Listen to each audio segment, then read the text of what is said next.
ગુજરાત રાજ્યના આરોગ્ય કર્મચારી એટલે કે સરકારી નર્સિંગ સ્ટાફમાં કાર્ય કરતા કર્મચારી જે હાલ હડતાલ પર ઉતરી આવ્યા છે. ગુજરાત રાજ્યનો ગ્રેડ પે સૌથી ઓછું છે, જેને કારણે સૌ સરકારી નર્સિંગ સ્ટાફ ભેગા થઈને ગાંધીનગર ખાતે આરોગ્ય ખાતામાં રજૂઆત કરતા ગાંધીનગર પોલીસથી પણ આરોગ્ય કર્મચારીને મદદ મળી નહીં. આ વિડીયોની પુષ્ટિ સનસનીખેજ ન્યૂઝ કરતી નથી. અત્યારે રાતે 8 વાગ્યા છે. અમને સવારના ડિટેન કરેલા છે. છાવણીની જગ્યાએથી અમને લઈ ગયા હતા. હજી સુધી અમને છાવણી ઉપર ઉતારવાનું કીધું. અમારી જોડે લેડીઝ છે, બધી બહેનો છે. એ લોકોને બધાને અલગ અલગ વાહન પકડીને પોતપોતાના વિસ્તારમાં જવાનું છે. તો ક્યાં લઈ નથી જતા? આટલું અંધારું થઈ ગયું છે છતાં અમને છોડતા નથી અને અમને ક્યારના 10 મિનિટનો રસ્તો છે ને ગોળ ગોળ ગાંધીનગરમાં ફેરવે છે.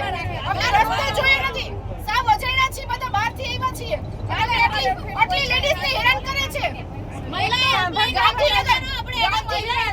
ગાંધીનગર પોલીસ સપોર્ટ નથી કરતી. ઉલટાની આ સ્ત્રી કર્મચારીને હેરાન કરે છે. આટલી રાત થઈ ગઈ, અંધારું થઈ ગયું છતાં અમને અમારી જગ્યાએ ઉતારતી નથી. છાવણીની જગ્યાએ ઉતારવાના બદલે આખા ગાંધીનગરમાં ફેરવે છે. અમે ક્યારના કહે છે કે અમને છાવણીની જગ્યાએ ઉતારો, હજી ઉતારતી નથી ગાંધીનગર પોલીસ. સહકાર દેવાની બદલે અમને સ્ત્રી કર્મચારીને હેરાન કરે છે.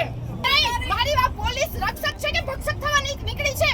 પોલીસ બહેનોની સ્ત્રીની રક્ષા કરવાની હોય, આજે સ્ત્રીની ભક્ષક થઈને પોલીસ રસ્તા ઉપર ઉતરી ગઈ છે. આ બહેનોને અંધારી રાતે ફેરવે છે. ક્યાંની કલાકથી ગાંધીનગર પોલીસ સપોર્ટ નથી આપતી. અમે શું ગુનો કર્યો છે? અમે આતંકવાદી છીએ?